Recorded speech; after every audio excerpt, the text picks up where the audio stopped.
ऋतु प्रकाश जन सुख हेतु ऋतुंक मध्ये श्रेष्ठ बल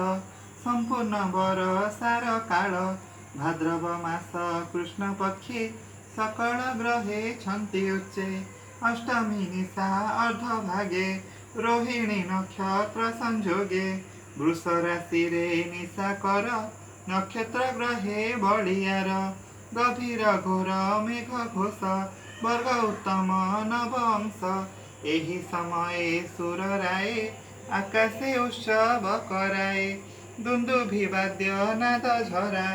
रंगे नाचन्ती अपसरा देवे करन्ती पुष्पवृष्टि खण्डिबे गोविन्द रिष्टि इन्द्र पवन कुहकारी बोलै जाओ मधुपुरी तोहर गन्ध गुण घेनी आनन्दे बहिबु मेदिनी कंसर बंदी घरे जाई बहिबु मलय पुराई